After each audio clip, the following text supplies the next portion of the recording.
Hi welcome to our channel వదిన mother vlogs. ఈ రోజు రాగి పిండితోటి ఇన్స్టెంట్ గా దోశ ఎలా చేసుకోవాలో చూసేద్దాము. ఈ దోశ హెల్దీ అండ్ టేస్టీ కూడా. జనరల్ గా పిల్లలు రాగి జావ తాగడానికి ఇష్టపడరు కదా, ఇలా దోశ చేసిస్తే వాళ్ళే ఇష్టంగా తినేస్తారు. సో రాగి దోశ ఎలా చేసుకోవాలో చూసేద్దాం పదండి. రాగి దోశకి కావాల్సిన ఇంగ్రీడియంట్స్: రాగి పిండి, బియ్యం పిండి, గోధుమ పిండి, సాల్ట్, జీలకర్ర.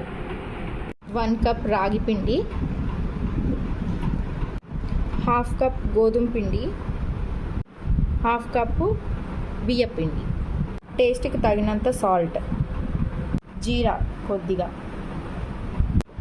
వాటర్ పోసుకుంటున్నాను, కొద్దిగా వాటర్ పోసుకొని మిక్స్ చేసుకుంటున్నాను. ఇలా దోశ కన్సిస్టెన్సీ వచ్చే వరకు మనం మిక్స్ చేసుకోవాలి. స్టవ్ వెలిగించుకొని ప్యాన్ పెట్టేసుకుందాం. ప్యాన్ వేడైంది, దీంట్లో ఆయిల్ వేసుకుందాం.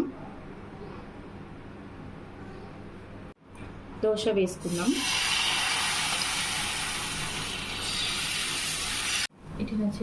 మనం చట్నీ, పల్లి చట్నీ అయినా తినొచ్చు, ఇంట్లో పికిల్స్తో అయినా తినొచ్చు.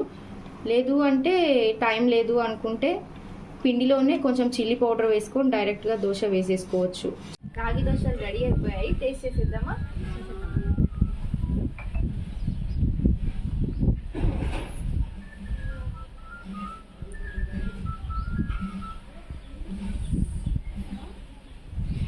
బాగుంది కదా, చాలా బాగున్నాయి కదా.